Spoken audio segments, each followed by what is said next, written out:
Once again, you're tuned into the People Station 101 Jams, and you're listening to In My Humble Opinion with yours truly, Charles Lewis and Mrs. Maxilia Robinson. So it's time to rep our schools, another Rep Your School segment, and we have a special guest in studio with us, a local educator and a local lady, Miss Kristie Rush. Hi. How are you doing today? I'm well. How are you? Good. Well, thanks for joining us.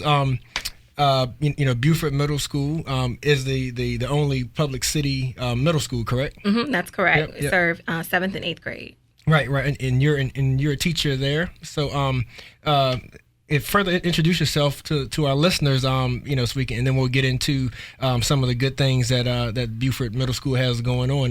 Give us your background, where you're from a little bit. Sorry. I went through Greer, Stone Robinson, Burley, and Monticello High School. Okay. And I think the biggest factor that really pushed me into looking at teaching was the fact that, I'm an African-American woman, mm-hmm. and I didn't see many African-American teachers. I didn't see many teachers that looked like me, especially. And, going through school, I was in, the honors AP classes, and definitely didn't see any African-American teachers mm-hmm. teaching those classes, And so that was one of my goals. I want to show students that I have now that Black excellence is something that's good, that's something that you're not alone in it, something you should aspire to, that it's not only Caucasian or Asian people who are smart or who have the ability to take those higher level classes, that this is something that you can do as well. Is there anything in particular that sort of drew you to Buford, or did you want to be part of the city school system in particular, or is there something in particular that drew you back to Charlottesville? Well, I think I started off here in my education, in the education field, mm-hmm. With Jackson Via being an instructional assistant there. And so I always wanted to come back. When I went into Louisa, and I loved, my experience at Louisa. The students were great. My coworkers, colleagues were great. My principal was great. But, for one thing, the practical reason that it was, an hour drive from where I live to get there every day. And then there's other reasons, like it's not very diverse. Right. And I really felt like, I made a difference there, but I feel like I can make more of an impact in Charlottesville City schools. Yeah. And some of the students I have now and I had when they were in 4th grade at Jackson Via, I saw them. I was their lunch monitor back then, mm-hmm. and so to see them and they're saying, "Oh, look, you were were instructional assistant before, and now you're a teacher. Wow, that's pretty cool. Mm-hmm. We see you again." Yeah, that is good. And so I know Albemarle schools, so to speak, it mm-hmm. pulls from Charlottesville, right? A lot of the schools do. And so going to Louisa is a pretty vast difference. Yeah. Where it's pretty much all rural. Right. You don't have that more urban element. Do you feel like that a more urban setting maybe provided you with more of the issues that you wanted to help students with versus a more rural area? Because of course I know there's need for Black teachers in both environments. Right. But I guess in particular the more urbanized issues is what attracted you. Is that correct? Yeah, definitely. And I had students at Louisa, they come in on a Monday and say, "Oh yeah, I went hunting this weekend, I got I got a buck, which is like a male deer, and mm-hmm. and I just couldn't, I could appreciate it, but I couldn't relate to their experience." Yeah, well, I'm from Madison County, so yeah, so you're preaching to the choir, right? And so nothing against that or anything. Right. I just couldn't relate to that, and so I feel like coming back to the city definitely could relate with their experience more, and I felt like I had more to offer them. It makes sense as far as building that relationship. You're listening to In My Humble Opinion with yours truly, Charles Lewis, Miss Maxilia Robinson, and our special guest today, Kristie Rush, local educator at Buford Middle School. So Kristie, give us a little background on Buford. Sort of the makeup of it, and give us a little background on that. Yeah. So Buford Middle School serves students in grades 7 and 8. They come from the city of Charlottesville. and the students there, as far as demographics, and African Americans, Caucasians, they're pretty evenly distributed. It's a very diverse school. As far as my classes, I teach academic classes, and I have majority African American students in those classes. Oh, awesome. And then, but in the honors level classes, this is something that, one of the reasons why I wanted to get into teaching. In the honors level classes, there's not equal representation.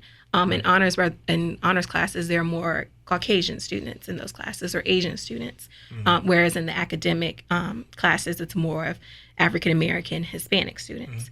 And so, I want to change those numbers. That's part of one of the reasons why I wanted to come back to Charlottesville City Schools, is to encourage students to take the harder classes, take the higher level classes, to challenge yourself. It does seem like that there's probably some correlation between socioeconomic status and their academic level, as far as in English.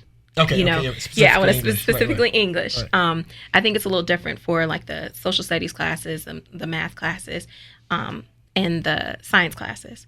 But as far as English goes, it does seem like my students are the students who are buying lunch or who have the free and reduced lunch, versus the students who are packing. Those are students who are in the honors classes. Yeah, that's something I definitely notice in the county, for instance, because you have some pockets, to where it's a majority white population, right? But it may be a poor white population, right? But you see the same kind of thing, because in that regard, of course, you don't see as much a racial disparity, as you see economic disparity, right? So that's why I asked that question. It's definitely a difference. Yeah. Are there any particular clubs that you may want to make mention of, or even any upcoming events going on at Buford? Yeah, absolutely. So one of the clubs, I guess, or one of the activities at Buford is the City Schoolyard Garden. I have a student who's a part of that, and it's basically a garden in the school, at the school, and they grow. They have fresh vegetables there that they grow. We have a harvest festival every fall, where we have food that the students in that club make, and students at the I think the life sciences class make these foods and serve the community. It's open into the community, and there's also, like I said, the AVID program that we have there. It's kind of a college readiness program, giving them skills to strive higher and achieve academic excellence. Yeah, that's definitely awesome stuff, because exposure is a big deal. Oh, yeah, definitely. As I'm sure that you're aware of. And I bet that's probably one of the disparities there when you look at the honors classes, compared to the standard, is that you find that the exposure in kids with more experience, they can relate to more subject matter. Right. Yeah, definitely. So in honor of March Madness, the English department at Buford came up with a Buford book tournament. And so we have brackets, just like the March Madness bracket. But instead of having sports or, basketball teams, we have different books that the students have read.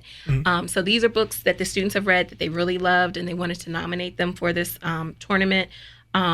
That's awesome. That's a great idea. Yeah. And then, each week the students are going to vote on round one. They're going to start from 32, go down to the Sweet 16, and then the Elite 8 of the books, and the Final 4, and then finally the championship by the end of the month. Okay. I have a strong feeling that another school is going to take that idea now. Well, yeah, don't steal our ideas, Buford. Yeah, awesome. We had it first.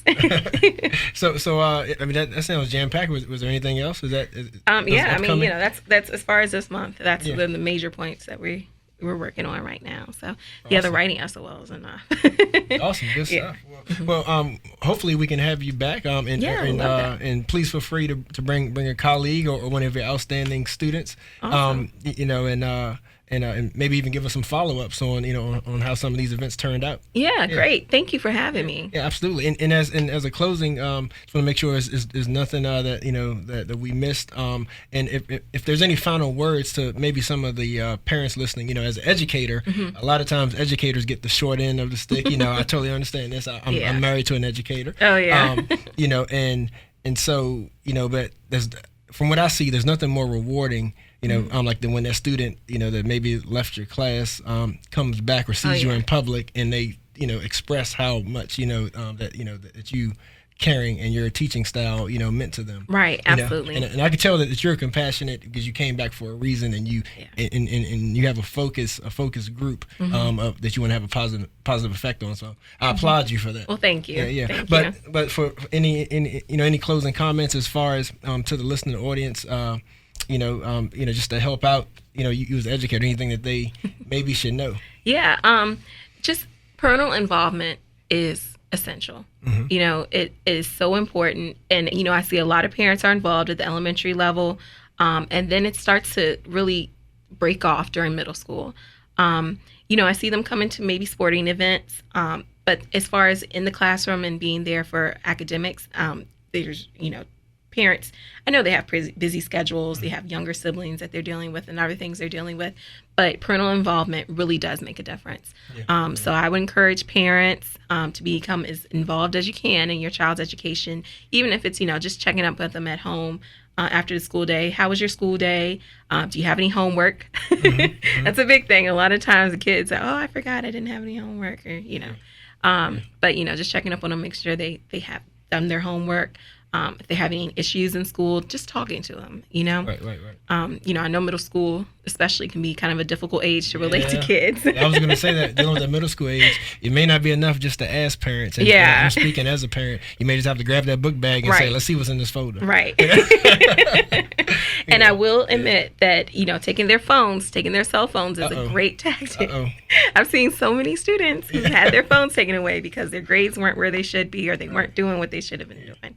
And they're like, man, I really got to work on this because I want my phone back. So. You probably just lost a couple of teachers' pats, but it's still great advice. They're going to be mad at me. It's good advice, good motivation. My nieces at work, they're going to be mad at me, but they'll be okay. Absolutely. Yep, they're going to be okay, and because we applaud, great caring teachers like yourself. Thank you. And so thank you once again for joining In My Humble Opinion, and thank you for having me. And wish you continued success, especially to the students, here in our listening audience, and especially at Buford. All right, great. Thank you so much. Thank you.